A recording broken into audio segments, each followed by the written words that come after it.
Hola, buenas noches. Somos el podcast Conversaciones desde el Antropoceno. Daniel Aravena por acá. Y estamos hoy, el día 6 de noviembre, grabando en la noche, por eso dije aquí buenas noches.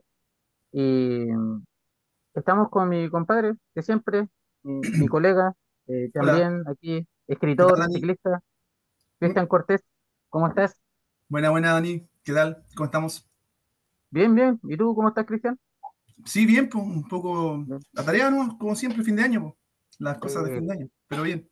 No, y estás con evaluación docente, lo hemos dicho en otros capítulos, y ese es un tedio Uf, que, intenso. que se encarga.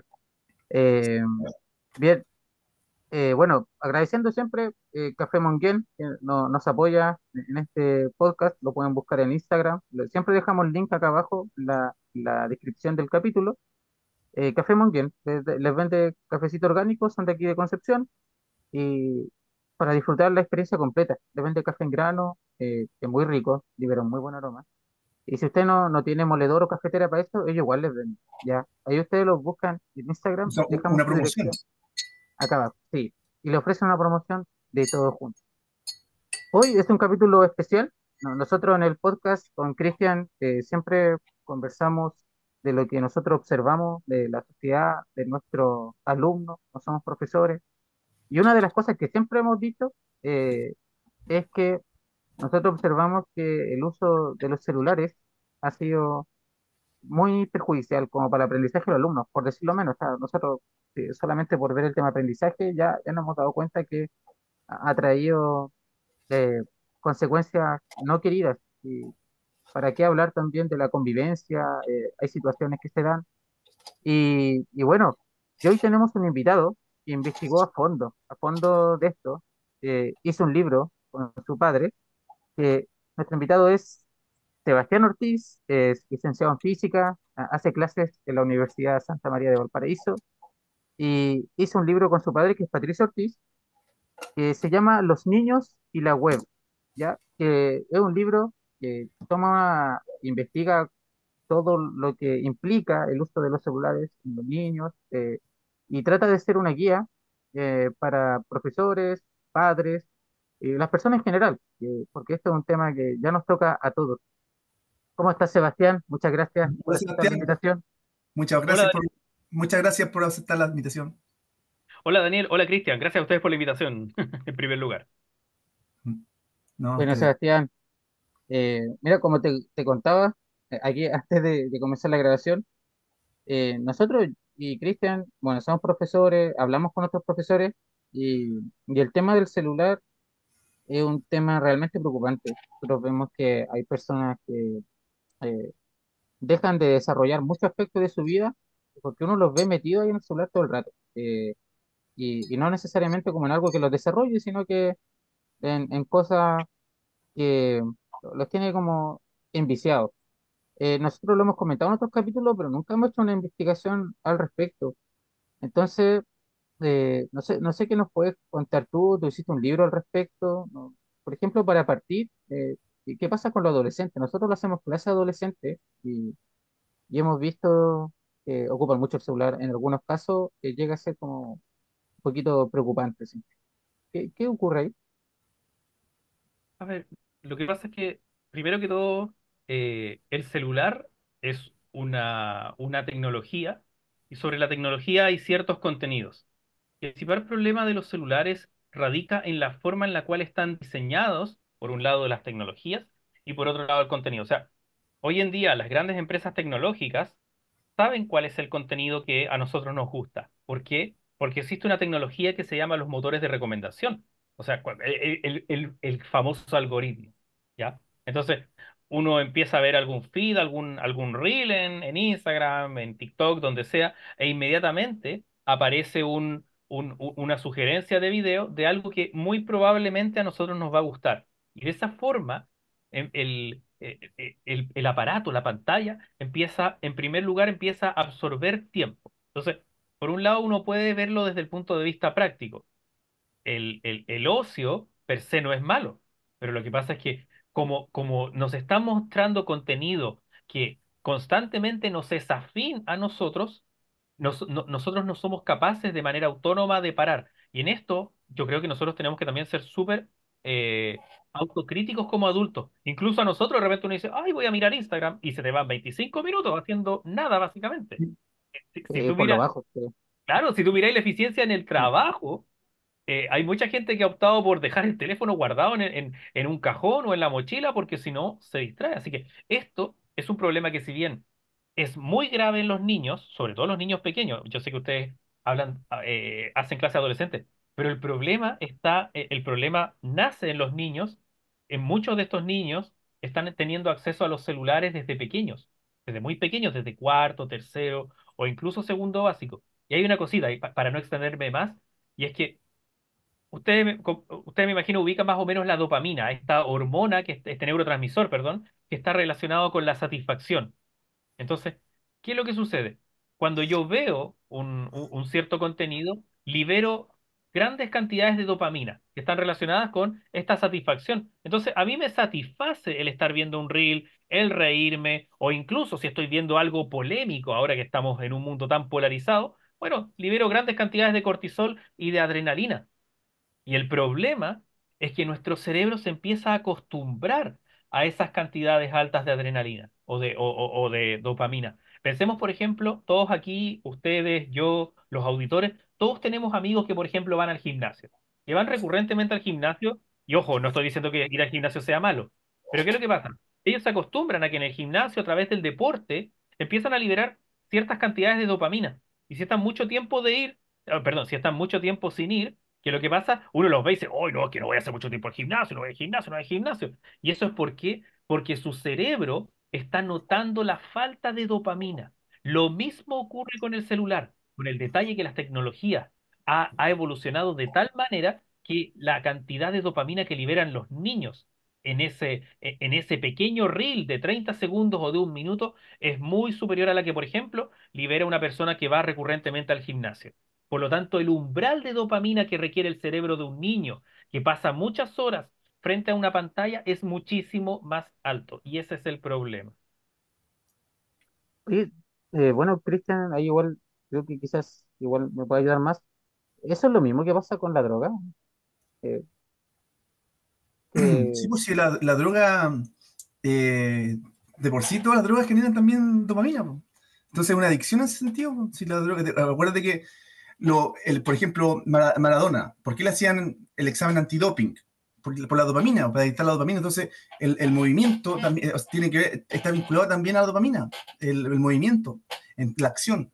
Entonces, porque tiene que ver con la parte también de atrás del cerebelo, ¿cierto? Que está, porque el movimiento tiene que ver con la motivación, po. Entonces, ¿qué es lo que te motiva a ti? El motor, ¿ven? Motor. Entonces, la parte del movimiento es lo que está vinculado también a la dopamina, po. Porque es como que uno quiere ir a hacer algo, quiere hacer algo, pero en este caso eso que uno quiere hacer está ahí mismo, está en la pantalla. Entonces tú estás todo el rato ahí. Eso es tu motor. Entonces, eh, yo creo que ahí está el vínculo con el deporte también, po. Es una buena forma de liberar esa dopamina, como dice el Sebastián, en el deporte, en vez de liberarlo estando sentado, así no haciendo nada en ese aspecto. claro, o sea, yo lo digo así como de fuerte, quizás al que yo digo droga, porque como para que se entienda un poco lo grave que puede ser en un niño. O sea, si se liberan grandes cantidades, quizás puede ser comparable a los efectos que puede tener la droga en ciertas personas con adicciones. Así que, bueno, Sí, es súper disculpa, grave. con diferencia, me faltó agregar ahí, con la diferencia que, claro, en ese aspecto la droga, tú obtienes la dopamina a partir de algo exógeno, en este caso la sustancia, pero en ese caso, cuando no está en la pantalla es de manera endógena, tú la produces tú mismo. Entonces eso hace Claro. también el mismo es análogo, ¿no? Es semejante. Oye, y lo otro, Eh, Sebastián, que Y lo eso, que tú y hablaste, eso lo hace mucho más complejo. Eso lo hace mucho más complejo porque estás hablando de que tú necesitas un estímulo externo que te hace liberar ¿cómo se llama esto? Esta droga. No droga, perdón. Este neurotransmisor que es la dopamina que está relacionado con la satisfacción. No sé, el tema con los teléfonos y la dopamina es muy serio y ustedes como profe lo pueden notar inmediatamente en el tema de la atención. ¿Por qué los estudiantes no les ponen atención? Porque seamos francos, bueno, yo también soy profe, porque nosotros no somos tan entretenidos como la pantalla, o sea, ¿qué umbral de dopamina vamos a poder nosotros ofrecerle a los estudiantes, incluso con la actividad más entretenida, respecto a lo que pueden recibir ellos en sus teléfonos? Entonces, los profesores estamos compitiendo contra umbrales de dopamina contra los cuales ni siquiera podemos ganar. Por eso es tan importante, y ahora que se está legislando sobre eso, la prohibición de los teléfonos. Yo soy un partidario de que los teléfonos deben estar completamente prohibidos en las aulas. Sí, pues lamentable quizás hasta séptimo básico, creo. Debería ser en todo. Sí, Sí, está hasta Sí, séptimo sí, grado. Aunque sí, hasta también sexto. un avance, sí, pues, porque tú, como tú dices tú, que a los niños es más severo, ¿cierto? Hasta séptimo básico a los niños. Pero eso no quita que también a los adultos, tampoco, a los más grandes, a los preadolescentes, a los puber, también están con el problema con las redes. Ellos están más adictos a las redes sociales. Bueno, claro. mm, No, bueno, lo que yo encuentro como peligroso, o sea, nosotros como profesores decimos el aprendizaje, claro, que ellos ya no hayan placer en aprender, sino que su placer, lo que los motiva en la vida es estar ahí en el celular todo el rato, pero el problema yo creo es que también es grave, es que esto también los distrae o los saca de otras actividades cotidianas que debiesen causarles agrado, placer, motivación en la vida, como por ejemplo estar con la familia, jugando, en una conversación, eh, y uno sabe que ahora eso ya no se da tanto, porque puede estar una familia sentada en la mesa, cenando, tomando once aquí en Chile, ¿cierto? Pero ahí también se mete el celular, po. Se mete el celular, uno sabe que hay personas jóvenes, mayores, que están viendo el celular en vez de estar conversando con su familia, que eso ya no es lo que les produce agrado. Se están rompiendo vínculos, la forma de relacionarse se está viendo también súper afectado. Y eso es, bueno, es tan importante como el aprendizaje de contenido que quizá uno le quiere dar, po, o puede incluso más importante, y la tecnología lo está perjudicando. Yo creo que estamos más o menos concluyendo eso. Eso es lo que Sebastián nos está contando que ha averiguado. Oye, Sebastián, pero una cosa nada que ver. En algún momento hablaste de los motores de recomendación. Eh, Oye, pero los motores de recomendación a mí me da la impresión que no solo funcionan cuando uno ve algo. Yo de repente digo algo, converso con alguien, no sé, converso, oye, si es que mis zapatillas están viejas, quiero, voy a comprarme otras zapatillas.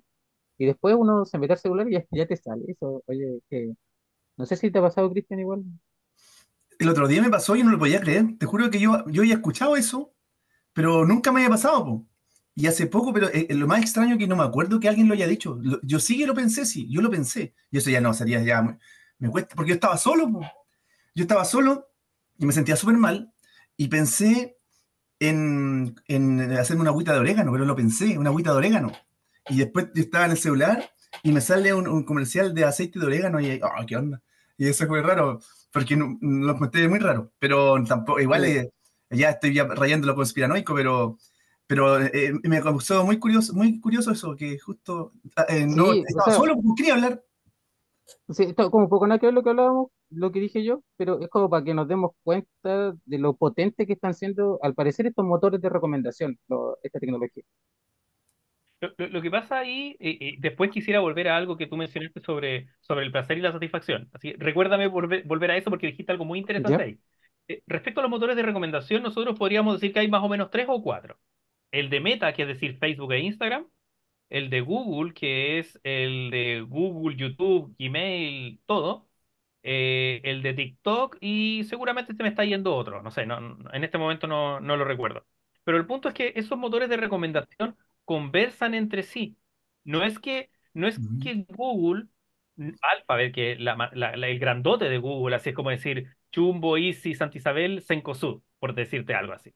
Entonces, ¿qué es lo que sucede? Tú tienes que los motores de recomendación de estas gigantes tecnológicas van conversando entre sí. Entonces, por eso a lo mejor tú puedes decir, ay, ¿sabes qué? Me quiero cambiar de casa. Bueno, veamos cómo están los arriendos en, qué sé yo, en X sector de Coronel, dado que ustedes son de Coronel. Y de repente tú te metes a Facebook o te metes a Instagram y prácticamente de forma inmediata te aparece, ¿qué cosa? Te aparece ofertas de arriendo de casa o de venta de casa. Y eso tiene que ver porque los motores de recomendación, por un lado, conversan entre sí y por otro lado, como nosotros siempre tenemos abiertas nuestras redes sociales van tomando lo que se llaman metadatos respecto a lo que nosotros vamos haciendo. Entonces, por eso es que los motores de recomendación son tan eficientes, no solamente para mostrarnos contenido que queremos consumir, videos, memes, lo que sea, sino que también nos muestran cosas que nosotros potencialmente podríamos comprar. Todo esto de la Internet gratis se financia con nuestros datos. Nuestros datos luego se los venden a quienes, a empresas que dicen, ¿sabes qué? Yo quiero, por ejemplo, venderle esto a hombres de entre 30 y 50 años que se encuentren en la provincia de Concepción. ¿Quiénes son? Ustedes, por ejemplo. Y como ya su motor de recomendación de su celular o de su computador los conoce también, este es el público. A ellos quiero venderle, no sé, po, en el caso de Cristian, tal libro de filosofía, o en el caso tuyo, Daniel, algún manual de matemáticas para que no me cueste tanto preparar las clases, etcétera, etcétera. Entonces, esta gratuidad se financia ¿con quién? Con nuestros datos. ¿Y quiénes son las que pagan finalmente este servicio gratuito, todos estos servicios gratuitos? Las empresas de publicidad. Y eso es muy complicado porque los niños cuando nosotros permitimos que nuestros hijos pasen de manera ilimitada frente a una pantalla, lo que estamos haciendo es permitir que ellos les entreguen sus datos a todas estas empresas que cuando sean mayores de edad van a querer captarlos como consumidores. Y sin darnos cuenta estamos generando consumidores que van a ser muy dóciles en el futuro. Oye, sé que nunca lo había visto desde ese punto de vista, o sea, Pues, que también si un niño tiene el celular, estamos entregándole un ser humano, un pequeñito, le estamos entregando al sistema, o sea, a ese, a ese nivel como, incluso se escucha perverso, ya si lo ponemos así. Oye, y tú me decías que te recordara algo de que yo hablé del placer, la satisfacción. Sí, ya, gracias por recordarme. Sí, Es que tú habías hablado Estábamos hablando de la dopamina hace un rato, ¿ya? Y, claro. y esto de que las familias ya no comparten, etcétera, etcétera. Pero hay una cuestión que es muy, muy relevante y que usualmente pasa desapercibida. Y es que mucho del aprendizaje no se hace dentro del colegio, sino que tiene que ver con las herramientas que nosotros vamos a tener a futuro en nuestra vida. Por ejemplo, la socialización, el que, no sé, pues yo tenga pensamiento lógico, mi capacidad para tolerar la frustración, etcétera, etcétera. Incluso la imaginación. En el caso de los niños más chicos, un problema muy grave es que si tú tienes un niño que lo enchufaste a una pantalla desde un año, ese niño no va a tener imaginación. ¿Y qué es lo relevante de la imaginación? La imaginación es el primer proceso de abstracción que hacen las personas. Cuando se imaginan un cuento, por ejemplo, un cuento o una historia, lo que sea, resulta que incluso en esa historia loca, por así decirlo, hay una serie de elementos que son sumamente coherentes. O sea, cuando dicen, oh, no, los humanos vuelan. Perfecto, los humanos con qué vuelan, porque volaban o con alas o levitaban, pero siempre hay una lógica. Entonces, la imaginación, cuando nosotros permitimos que nuestros hijos estén demasiado tiempo frente a una pantalla y son muy pequeños, lo que estamos haciendo es decirle, ya, quédate ahí tranquilo. Por favor, quédate ahí tranquilo. El niño se va a quedar tranquilo porque va a haber contenido muy interesante de lo que tú quieras, pero no va a tener la oportunidad de aburrirse. Y en las primeras edades es súper importante aburrirse, porque cuando se aburren inventan juegos, inventan historias, ya, su cerebro trabaja. buena. No, y Y, también, y siempre, uno siempre necesita aburrirse porque ahí uno se replantea las cosas, su vida. También es cuando uno eh, se abstrae, pues, piensa en sí mismo, en sus cosas, en sus proyectos, en cómo estoy viviendo mi vida. O sea, en cualquier momento la gente le tiene terror al aburrimiento, pero el aburrimiento es necesario. Es cuando uno ahí se desarrolla o se replantea, bueno. oye, Y, y- Sebastián, y- y y cuando te entonces el aburres, libro, perdón, disculpa. no, No, disculpa, o sea, que te iba a consultar si el libro da cuenta de todos estos hechos que tú nos cuentas y en general está dirigido como, claro, se llaman los niños y la web. Entonces, habla principalmente de todos los efectos que tiene la tecnología en los niños. O igual podemos encontrarnos con algún capítulo porque los adultos igual, incluso yo podría decir que a veces paso bastante más tiempo del que debería en la tecnología. Bueno, voy a tomar la libertad de mostrar acá el libro, por si acaso. A ver, está. No, creo que ahí se ve bien, ¿no es cierto? Ahí No, sí, sí, se ve bien. ahí, ya, ahí se ve bien. Bueno, en primer lugar, quiero aprovechar de pasar el aviso comercial. El libro está disponible en Amazon, ya, usted www.amazon.com y ahí ponen los niños y la web y les va a aparecer al tiro. Ahora, si quieren conseguirlo, yo también estoy teniendo envíos desde más o menos como La Serena hasta Puerto Montt, envío el libro. Ya, si es que alguien me lo Ah, quisiera comprar súper. directamente a mí y se ahorra el costo de envío, ¿ya? Que Ya. lamentablemente en Amazon es un poquitito caro, ¿ya? Yo lo Oye, mando por correo de Chile. Dime, pero dime. si alguien quiere contactarse contigo, ¿dónde lo debe hacer? Pueden contactarme por Instagram en fis-clara, ¿ya? Ya, mira, voy a compartir un rato. Yo había abierto una ventana en el navegador aquí, donde mostraba un poco el, tu perfil. Hoy no partí presentándote quizás muy completo, pero ahora vamos a redimir un poco. Bueno, Ok, Sebastián Ortiz tiene un canal de YouTube que se llama Física Clara, donde él, mira, tiene hartos suscriptores, ha subido hartos videos y dice que explica la ciencia en palabras simples. Así que invitados a que lo vean. Aquí también salen las entrevistas que ha dado. Aquí estabas en la radio Bio Bio. sí, esa la subí de la radio Bio Bio, de Bio Bio TV. Súper. Cuando recién salió el libro y cuando estaba esto de que la Municipalidad de Las Condes había prohibido los teléfonos de primero o cuarto medio, la corporación municipal. Sí, igual quería que comentáramos eso. Acá está su libro, acá está en Amazon. Usted lo puede encontrar en Amazon. Sí, Acá hay una reseña que dice, bueno, voy a leerla. Dice, Patricio Ortiz trabaja en la Universidad de Sheffield, Inglaterra. Sebastián Ortiz trabaja en la Universidad Técnica Federico Santa María de Valparaíso, Chile. Este libro fue creado a distancia gracias a las herramientas que la Internet y la web nos proveen. Un padre y un hijo que viven en distintos continentes y usos horarios deciden responder algunas de las interrogantes centrales que el uso y expansión de la web despierta.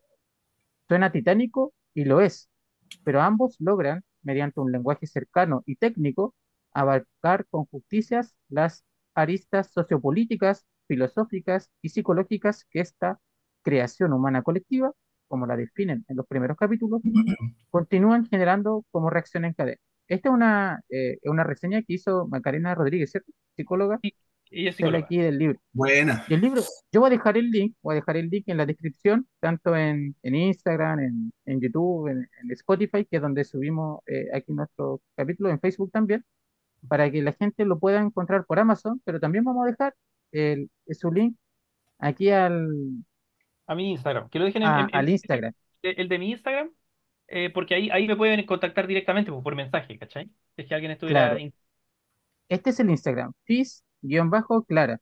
Sí. Y ahí te pueden enviar un mensaje, y bueno, y lo responde rápido. A mí me respondió rápido como para que agendáramos eh, esta conversación en el Ujú. podcast. Así que Sí. muchas gracias, Sebastián. Y aquí pueden encontrar su información por si alguien desea adquirir el libro. Oye, Sebastián, ¿y se puede decir como cuánto saldría el libro? ¿Cuál sería el medio? Sí, sí, no hay problema. El libro está a 17.000 en el caso de que lo compre yo, de que me lo compren a mí. En Amazon es un poco más barato, pero el costo de envío hoy en día está muy alto, ¿ya? Ok. Al menos el costo de envío, bueno, quizás ha bajado, pero el costo de envío debe estar entre los 8 y los 12.000 pesos más o menos, Ah, ok, sí, ¿ya? sí, En, y en eso, cambio, en cambio, si es a la zona central, por correo de Chile sale 5 lucas el envío. súper. De Mm. allí lo pueden adquirir. Sebastián, Claro. mira, tenía una consulta porque, ¿qué te motivó a hacer este libro? Yo tengo una hija. Ah, ya. Claro, entonces yo he visto de primera fuente cómo ella a medida que fue creciendo, bueno, obviamente se empezó a envolver en este mundo, yo siendo de forma más o menos intuitiva, contrario a las pantallas. Y bueno, con Patricio, por allá por el año 2019 hicimos un taller para ver cuál era, por así decirlo, el estado del arte del asunto, porque nosotros originalmente íbamos a escribir un libro así como que se iba a llamar cómo la internet nos ha cambiado la vida, como contando cómo esta tecnología nos cambió la vida. Y queríamos ver cómo había sido en el caso de los niños. Así que en esa ocasión acudieron profesores, una neuróloga, había un audiólogo, fue una experiencia bien enriquecedora. Y, y bueno, ya el año 2019, te estoy hablando, esto fue en octubre, fue como 2 semanas antes del estallido y como 3 meses antes de la pandemia. Y Uh, sí, ya el panorama era más o menos preocupante. sí, Pero po. bueno, la pandemia nos vino como un tsunami a todos y yo creo que como reflexión nosotros, o sea, como sociedad nosotros tenemos que reflexionar respecto a que, ok, la pandemia nos confinó, obligó a las clases virtuales, pero nosotros como sociedad cuando volvimos o empezamos a volver a la normalidad, no tuvimos los cojones, no sé si la palabra más apropiada, para decir, no, tú usabas el celular muchas horas porque era para conectarte a clase y porque no tenías nada que hacer. Ahora vuelve a tu vida normal. Nosotros como sociedad no fuimos capaces de hacer eso. Y creo que hoy en día estamos pagando las consecuencias de eso con muchos estudiantes no solamente ansiosos o con problemas de atención, sino que hay problemas serios de salud mental. En las escuelas, me imagino quizá ustedes han visto algunos casos, por ejemplo, el ciberbullying. Hoy en día el ciberbullying es un problema muy serio. Así es. No, sí, mira, yo así, a modo muy Ujú. personal, yo diría que, y de hecho cuando converso con varias personas, por ejemplo, me encuentro con ex estudiantes que salieron del liceo y me conversan cómo está el liceo. Yo siempre les digo, por ejemplo, yo te comentaba que trabajábamos en un liceo bicentenario, que antes seleccionaba a los alumnos y después los dejó de seleccionar por la ley de inclusión, pero a mí cuando me preguntan qué tal se sintió eso, al menos yo que lo recibía más grande, quizás los profesores que lo recibían cuando llegaban en séptimo básico lo notaban más la diferencia, pero yo que lo recibía más grande, no notaba tanta diferencia. Pero después de la pandemia, sí, es mucha la diferencia, así como Mm. que eh, y no solo como en lo cognitivo, sino que, por ejemplo, uno de los aspectos donde yo noté más diferencias es en el tema del celular. Antes de la pandemia, a mí no me costaba mucho controlar el uso del celular en la sala de clase. En realidad, o sea, si había un estudiante que lo ocupaba cuando no tenía que ocuparlo y yo le decía que no lo hiciera, me hacían caso, así, sin ningún problema. Y eso antes de la pandemia. Pero después de la pandemia, no son capaces. O sea, a veces me da la impresión de que aunque ellos quieran, no son capaces. Esto se los come de alguna manera y son varios, pues, no es un solo caso, son varios casos. Y, y también eso, pues, incluso yo antes de la pandemia, no sé, pues a veces hacía trabajo donde tenía que ocupar el celular y lo ocupaban en ese rato y después lo devolvían. Y se respetaba la regla. Yo creo que eso es lo Nadie, que nos falta, po. Como tú sí, dices, pues, Dani, nadie educarnos tenía. educar a los Pero niños en esa herramienta, porque el celular igual es una buena herramienta, si lo sabemos, pero los niños saben, no están educados en la tecnología, porque como cualquier herramienta, mira, ahí Sebastián decía de que cómo hizo claro, el libro, lo hizo, imagínate, de una tremenda distancia con el papá. Entonces, esto ¿qué te demuestra? Que es una herramienta. Pues, sí, lo que pasa es que los muchachos no saben o no sabemos aplicar, no tenemos esa cultura de esa tecnología y eso quizás nos falta un poco educarnos. puede ser, Y eso sí. que tú haces, por ejemplo, que sea con un trabajo, es una buena forma, porque ahora como los niños están Claro, adictos, claro. les cuesta po, dejarlo. Pero ahora no sé, Cristian, ahora no sé si, dada que esto ya no es como que la Se salió de enseñaba control. Maya, no sé si es tan recomendable. Y eso le quería preguntar a Sebastián, porque incluso creo que, dado ese escenario, en algunas partes, y yo creo que aquí Sebastián va a estar más informado, se ha prohibido tajantemente el celular, incluso en lugares muy didácticos. Por ejemplo, alguna vez escuché que en Francia, y Francia, para la gente que enseñamos matemática, es la cuna de la didáctica, la matemática. O sea, ellos son los que, de las personas que más han innovado cuando se trata de metodologías de enseñanza y aprendizaje. Y A aún ver, así lo prohíben. bueno, Francia fue el primer país del mundo en prohibir los celulares en las escuelas, lo hizo el 2018, ¿ya? En mi experiencia, yo sí tuve algunos problemas con los teléfonos ya antes de la pandemia. Pero claro, esta cuestión que ahora parece una invasión zombie, no. Pero sí, yo ya tenía problemas con los teléfonos. Y, respecto a la incorporación de estos como herramientas tecnológicas. A ver, ahí hay una discusión que es bien interesante, ¿eh? Y es lo siguiente, muchas veces dicen, oh, es que tú quieres prohibir el teléfono, por lo tanto estás en contra de la tecnología. No, no se trata de eso. Se trata de que si yo quiero enseñarle a mis estudiantes, a mis hijos, tecnología, Yo lo hago con herramientas que son precisamente para eso. Por ejemplo, imagínate, yo quiero enseñarle a programar a los niños. Muchas veces se dice allá, los niños deberían saber, algunos, los más interesados deberían saber programar, hacer una página web, algo de robótica, etcétera, etcétera. Pero eso, el celular no está diseñado para eso. El celular está diseñado para ser una herramienta de entretenimiento que ha ido evolucionando para permitirnos hacer cosas del trabajo, sí, pero su principal función es el entretenimiento. Si yo quiero enseñarle tecnología, quiero enseñarle programación, por ejemplo, o hacer una página web, bueno, yo tengo entonces que en mi colegio tener habilitadas salas de computación, cosa de que los estudiantes tengan la herramienta que ha sido diseñada para eso. Es súper importante hacer esa diferenciación.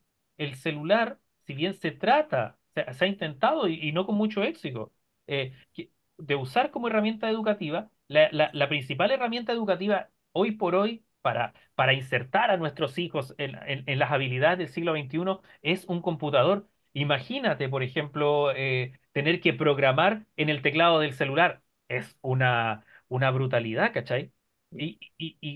Y creo que tú, Cristian, mencionaba ahí el tema de haber escrito el libro a distancia. Sí, es cierto. Sí. Pero quisiera hacerte una salvedad. Y yo lo veo como si fueran como los autos, por ejemplo.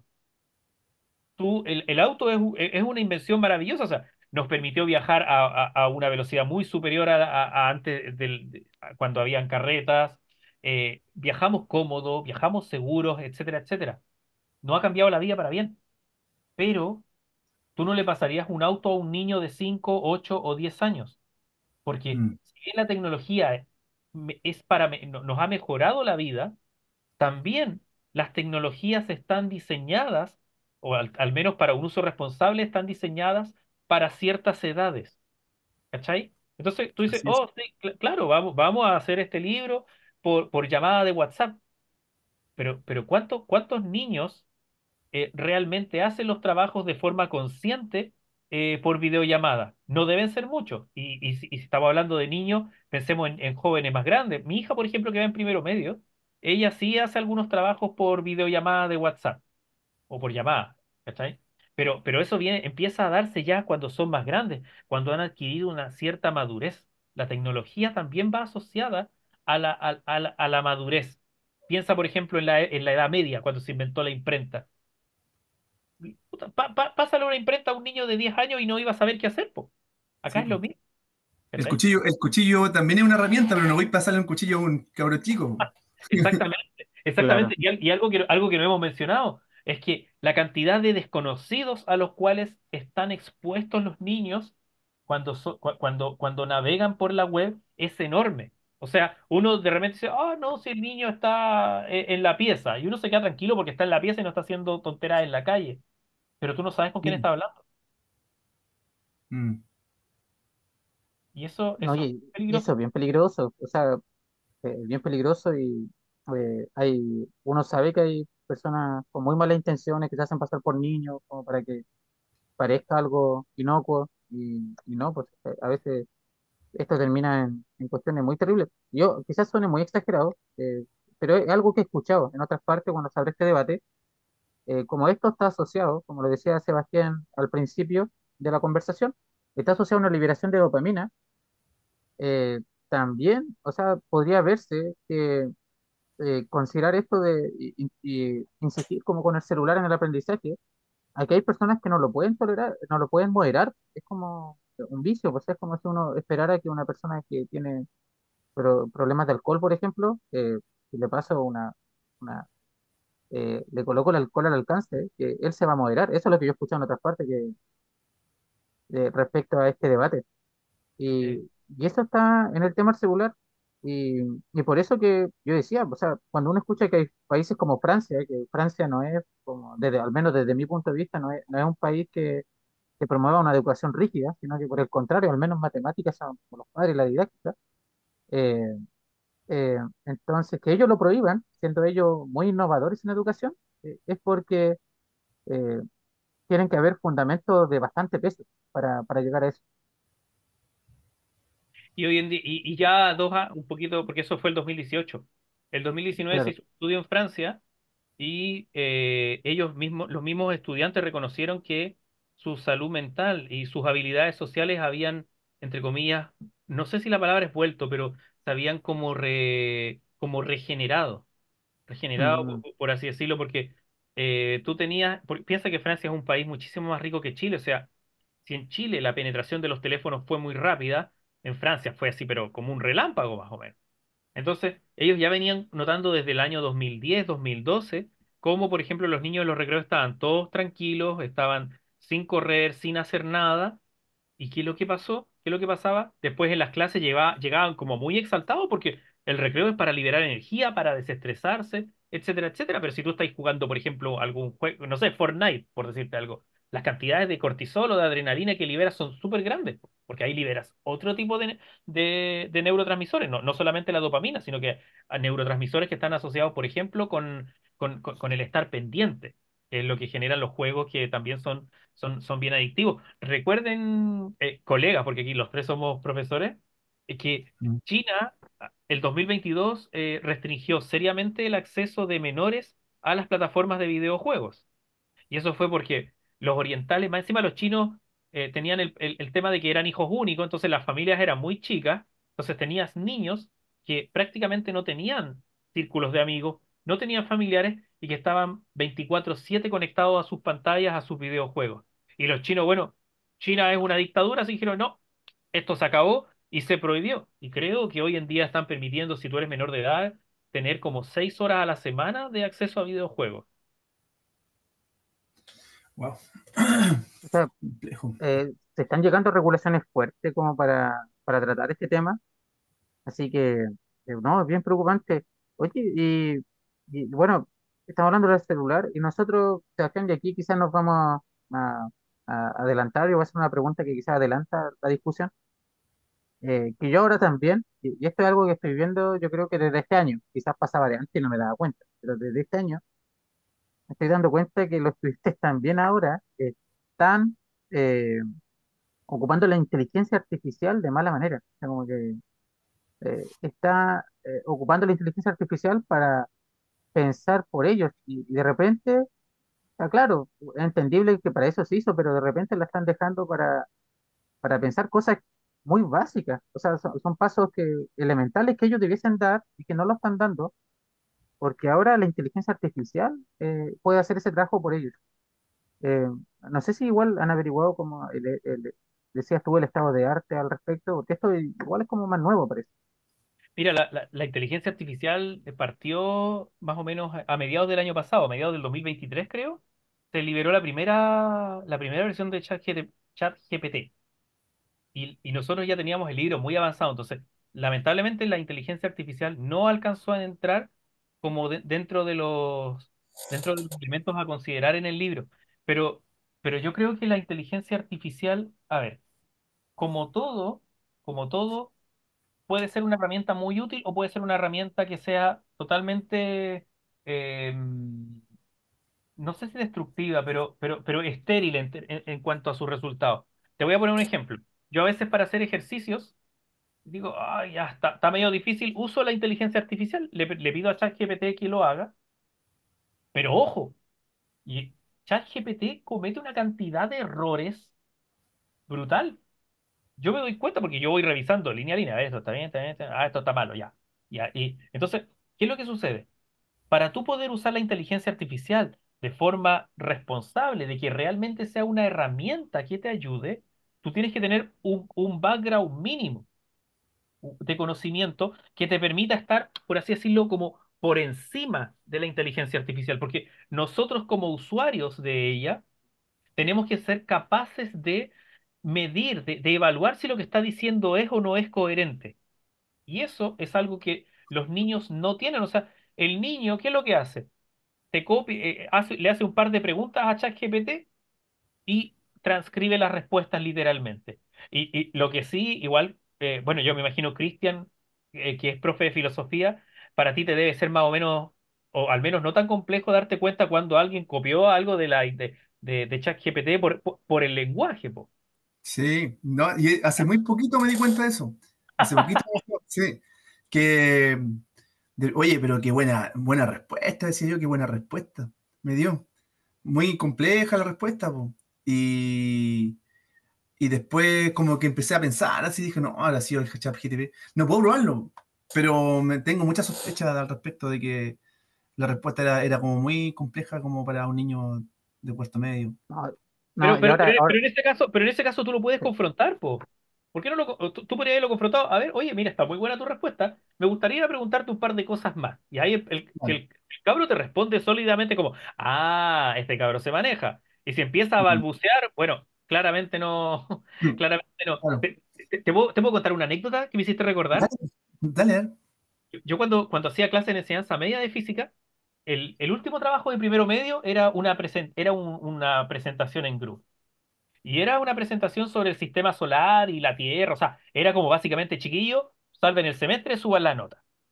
Y en un momento, un estudiante que estaba leyendo algo me dice, no, en el núcleo se forman reacciones termonucleares a varios millones de grados Kelvin de temperatura. Ya yo dije, no, no, no, no. Este cabro no cacha nada, va en Mm, primero medio. Así que yo paré la presentación. Paré la presentación y le dije, a ver, tú no sabes lo que me estáis diciendo. No, sí sé. A ver, ¿qué es una reacción termonuclear? Nada.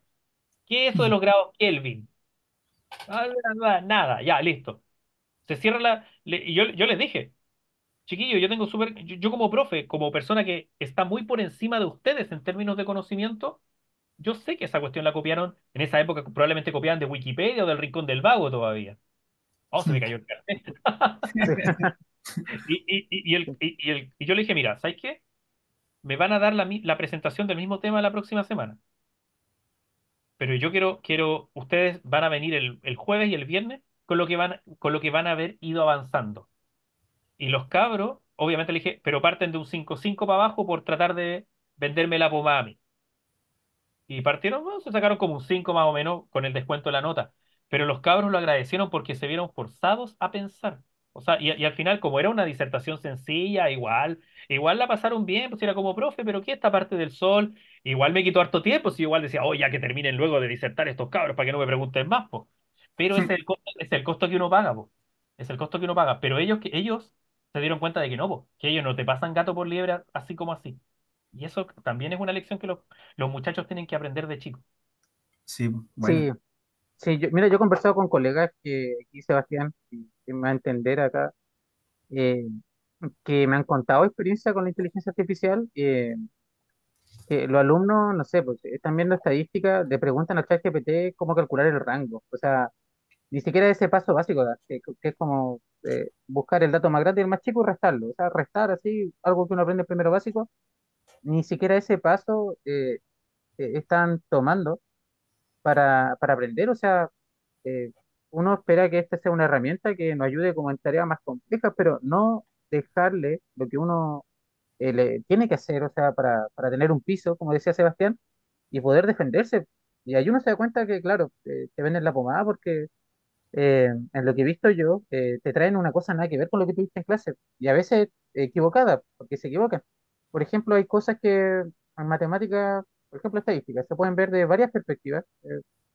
Eh, y uno en clase lo ve como de una manera, pero después ellos vienen y a veces uno ve una respuesta que te la traen de otra forma, y uno dice, oye, estos cabros o aprendieron estadística muy avanzada y aprendieron la diferencia entre poblacional y muestral, y, o, o no sé, o lo copiaron de alguna parte, y ahí uno los cacha. Y yo, bueno, he conversado con colegas de otras partes, me dicen que hacen más o menos lo que dice Sebastián, o sea, como que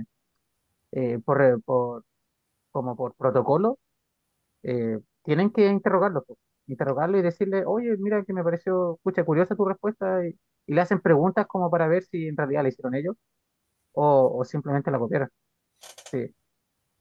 Así que Mm, esa es la situación que yo veo que ahora también se viene, la inteligencia artificial, que yo creo que es una muy buena herramienta, que yo creo que tenemos que aprender a ocuparla, porque es una cosa que salió el año pasado, como nos cuenta Sebastián.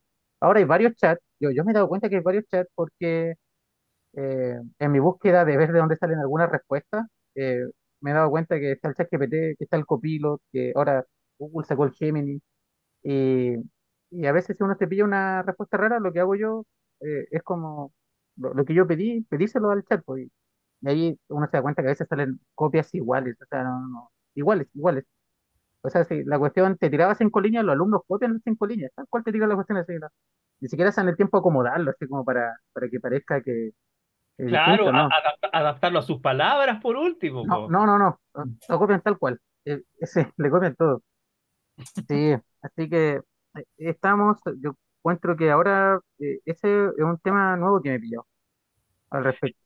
Tú planteas con el tema del chat, de la inteligencia artificial una cuestión que es muy interesante y que creo que en general nuestra élite no se ha planteado y tiene que ver con la calidad de la educación. Eh, yo como profesor universitario y como ex estudiante escolar, al igual que ustedes, yo siento que en el colegio perdimos mucho tiempo y recién como que en tercero medio le empezaban a poner el acelerador a las cosas.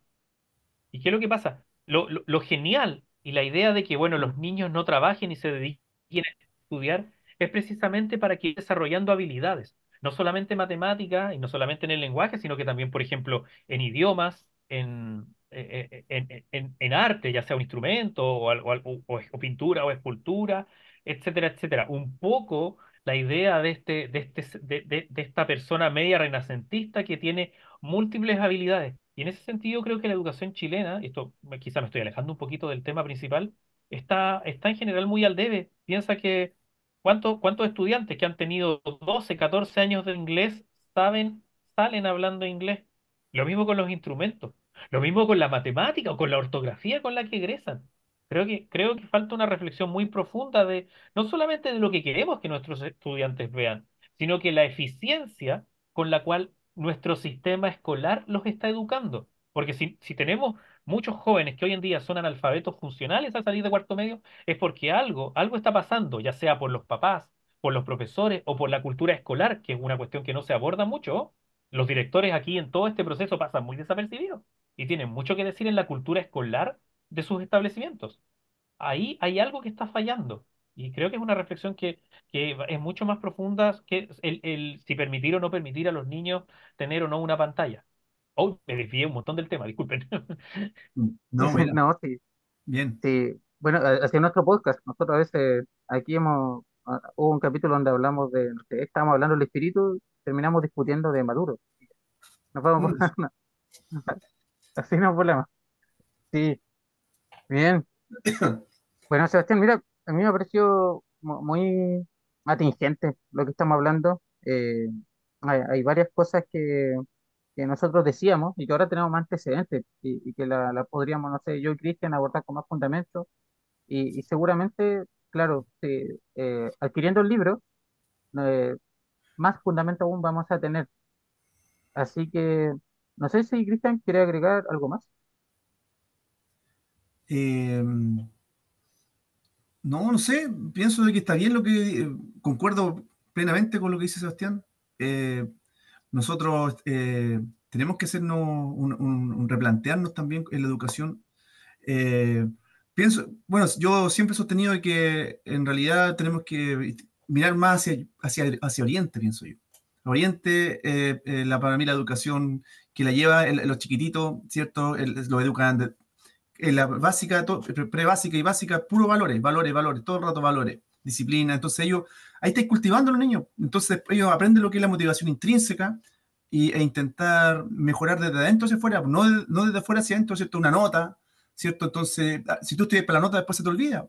Pero si tú aprendí desde adentro hacia afuera a motivarte por aprender, a que sabes lo que es la disciplina, ¿cierto? Te proyectas tu vida, te educa, como decía la escritora, ¿cierto, María Elena? En lo que es la felicidad. Entonces ya tenés mejores herramientas para enfrentar el mundo y podés ya eh, ver una visión de comunidad, po, que eso es lo que buscamos, porque el individualismo al final también no, porque ¿qué es esto de las pantallas si no es un encapsulamiento, una forma de individualismo, una forma de narcisismo o de hedonismo? Eso. Entonces, si nos educamos en la visión holística o como comunidad, quizá esa va a ser nuestra salvación y nos falta eso, trabajar como Sí. sistema. Oye, Qué, Cristian, qué- qué eso bu- quería. qué buena reflexión esa que hace respecto al individualismo. Y no solamente lo que tú mencionas es lo que creo que no sé si los confucianos llaman la conciencia moral. En el fondo tú no puedes Claro. aprender cosas bien si es que no tienes una conciencia moral apropiada. Si tú te fijas, por ejemplo, las escuelas japonesas trabajan mucho eso. Las escuelas japonesas sí son exigentes, pero empiezan a ser exigentes como en cuarto básico, porque en primero básico obviamente tienen que aprender a leer, escribir, las cosas Claro. elementales, bla, bla, bla, pero además aprenden, por ejemplo, el tema del respeto, la limpieza, Mm. la honestidad. Y esas cosas no son caras de implementar. Disculpa que te haya interrumpido, Daniel. ¿Les puedo contar Sí, sí, una no te preocupes. experiencia de un colegio del que Dale, yo supe por favor. fue por ahí? Hay un colegio, no me acuerdo el nombre, y ellos, bueno, el director por alguna razón pasó un tiempo en Japón. Y él aprendió esta cuestión. Y resulta que ya después puso un colegio, así como su colegio subvencionado loco. Y el gallo, por ejemplo, era como el colegio partía en prekinder hasta cuarto medio. Y ellos, en lugar de tener estos casilleros cerrados, en pre-kinder, ellos cada uno tenía como su estante, como por ejemplo la estantería que tengo atrás, obviamente más chica, con su nombre, y ahí metían sus cosas. Y resulta que estos niños se acostumbraron tanto desde kinder a que, bueno, tú solamente te metes ¿cómo se llama? En tu bloque y Espacio. no te metes en el otro, que en tercero o cuarto medio los cabros dejaban a veces su estuche, a veces aquí los CD, y no se los robaban, porque se habían acostumbrado desde muy pequeños a que la honestidad y el compromiso con los demás era importante. Lo mismo con la limpieza. Había como un auxiliar para un colegio completo, porque parte de las cosas que ellos aprendían era que, bueno, antes de la hora de almuerzo y antes de irse, después en la tarde, tenían que dejar la sala limpia.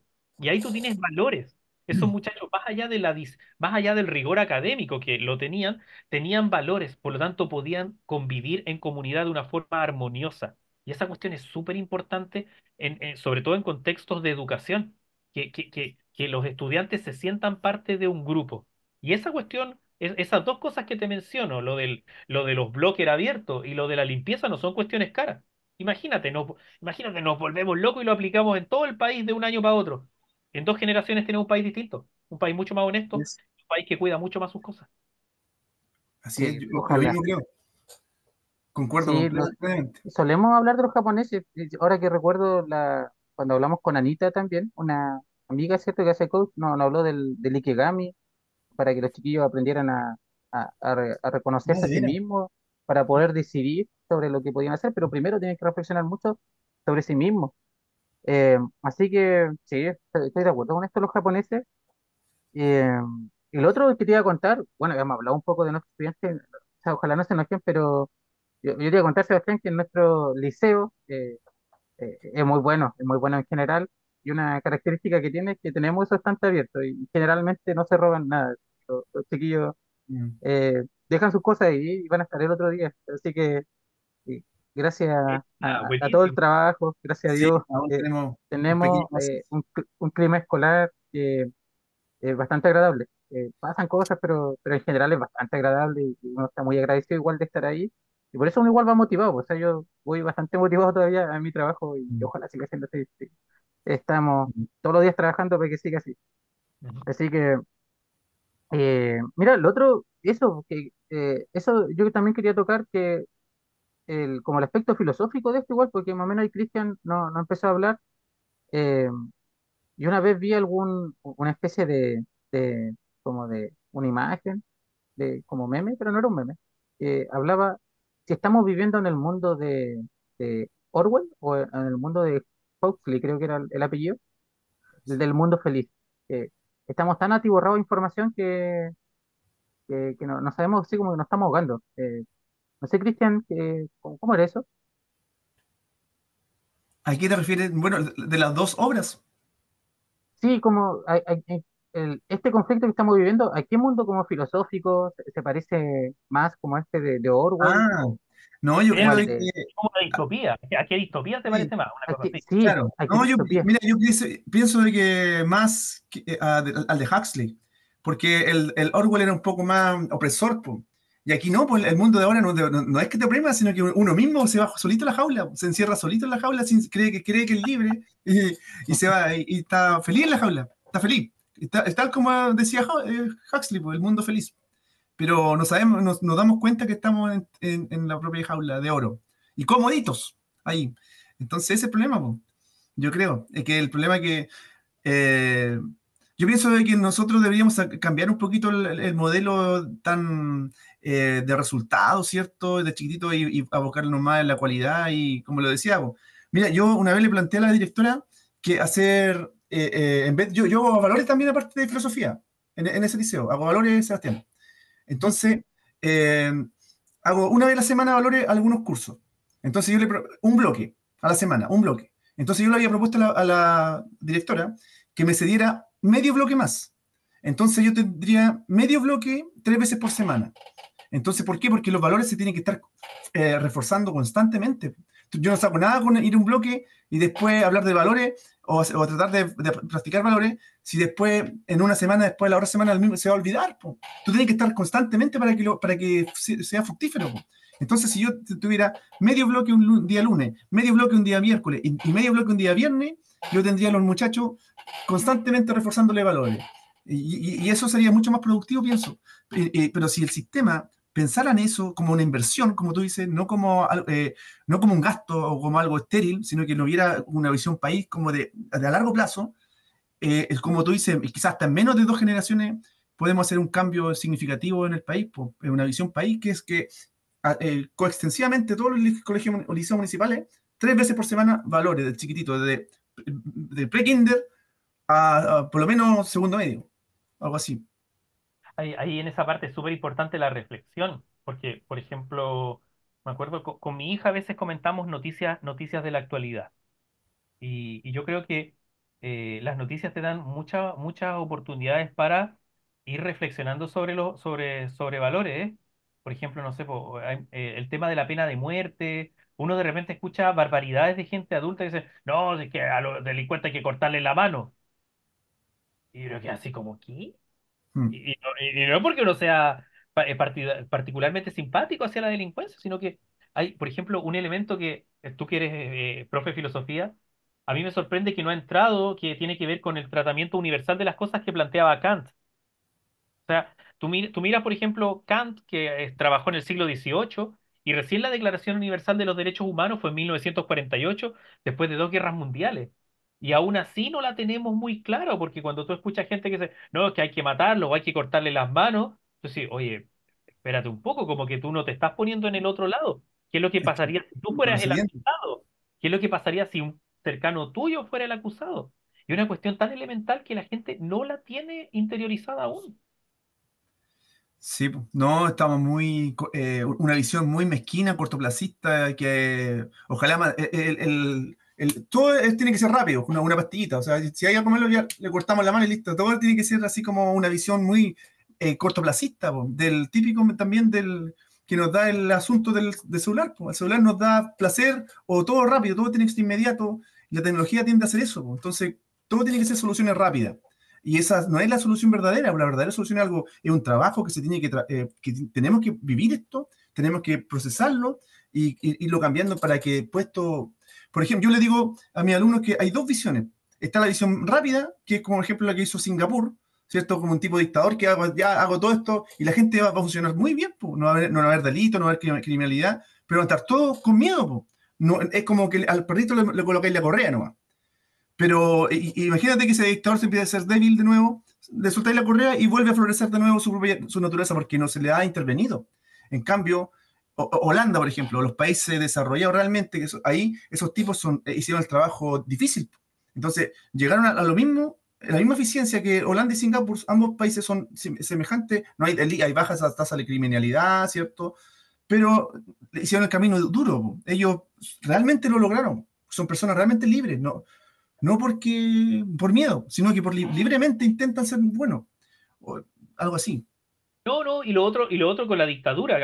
Ahí yo le agregaría algo más, ahí sí, sí, como insumo. Y es que ya tú decís, ok, Singapur salió bien la dictadura, pero todas las otras dictaduras han salido mal, pues. Todos los otros regímenes autoritarios, mira Venezuela, mira Nicaragua, mira los antiguos regímenes comunistas, o sea, Singapur fue un caso muy extraño de un dictador que efectivamente cumplió con su resultado, no se robó la mitad del país ni nada por el estilo. Pero ahí estáis apostando prácticamente a sacarte la lotería con que te toque un dictador que en realidad es autoritario y que en su visión autoritaria él busca desarrollar el país. Pero esa cuestión se da tarde, mal y nunca, po. Es un poco ahora que está de moda, Bukele, pues. Nosotros, Bukele hoy en día está muy de moda y siempre dicen, no, falta un Bukele chileno y qué sé yo. Ya, pero primero que todo, ni siquiera están todavía los resultados definitivos en El Salvador. Porque ¿qué va a pasar el día que no esté Bukele?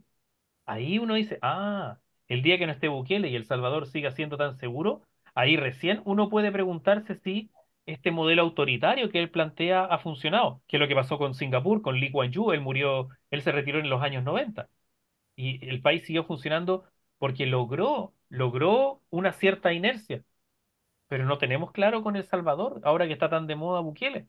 No para qué ni hablar de Venezuela, que Venezuela es una dictadura por donde lo mirí, no hay nada rescatable ahí, ¿cachai? Pero, pero ahí uno no puede omitir el hecho de que es una dictadura.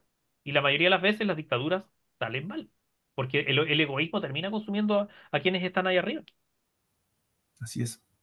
Sí, el poder igual es un vicio, de lo que hemos hablado igual harto hoy día. Sí, Mm. sí, eso dicen la gente poderosa. Ya, mira, Sebastián, eh, antes de que se acabe la conversación, iba a cambiar de tema, pero aprovechando que tú eres de la Universidad Santa María de Valparaíso. Lo que pasa es que aquí, como te contaba detrás de cámaras, por decirlo de una manera, aquí, como te digo, a los estudiantes les suele ir bien. Tenemos estudiantes que van a la U de Conce como la preferida acá, porque es la de la zona y es buena, calidad es Ujú. muy buena.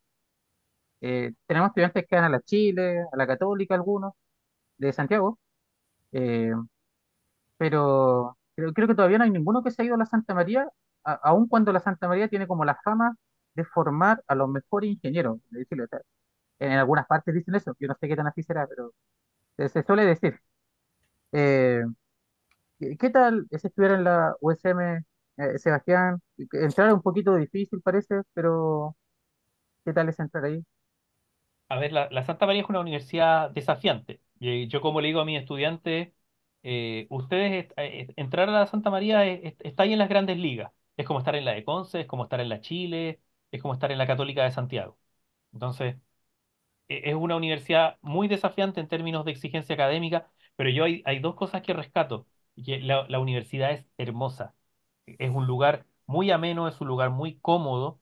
El ambiente escolar, o sea, no escolar, perdón, el ambiente universitario es muy bueno. Entonces, si alguien está con la inquietud, venga a conocerla, le va a encantar, le va a encantar. O sea, a veces uno puede estar muy bajoneado, etcétera, etcétera, y de repente salís y tienes una vista al mar de toda la bahía, desde Valparaíso hasta Concón. Y eso, esa cuestión a uno le reconforta el alma.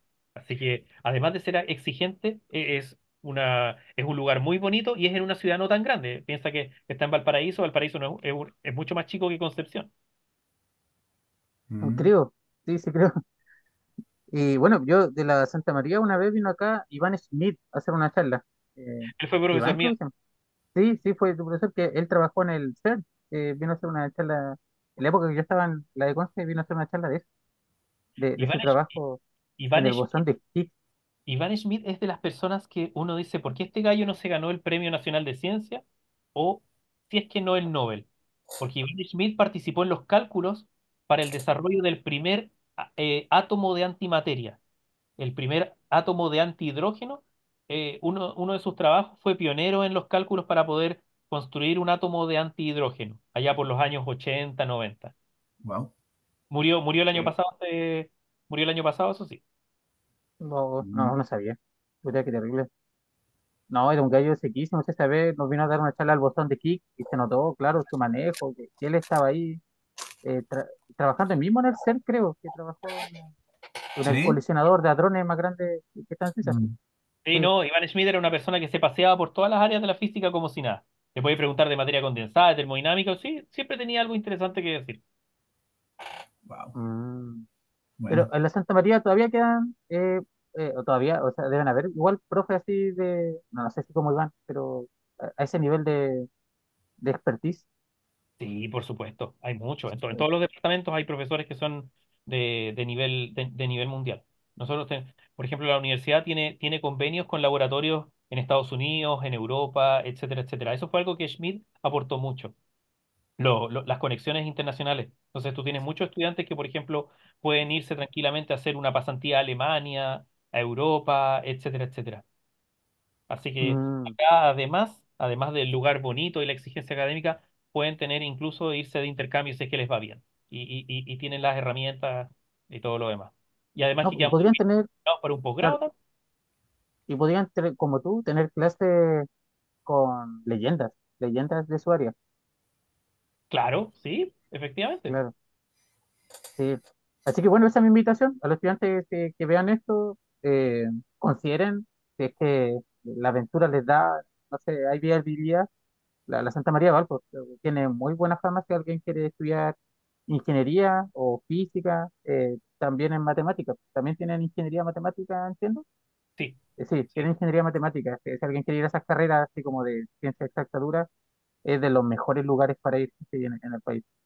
exactamente. Bueno, ha sido una muy grata conversación, hemos aprendido harto y un gusto, Sebastián, conocerte y haber tenido esta oportunidad de conversar de algo tan atingente y sobre todo que nosotros que lo vemos y luchamos todos los días con esto. Eh, Así que muchas gracias por haber participado.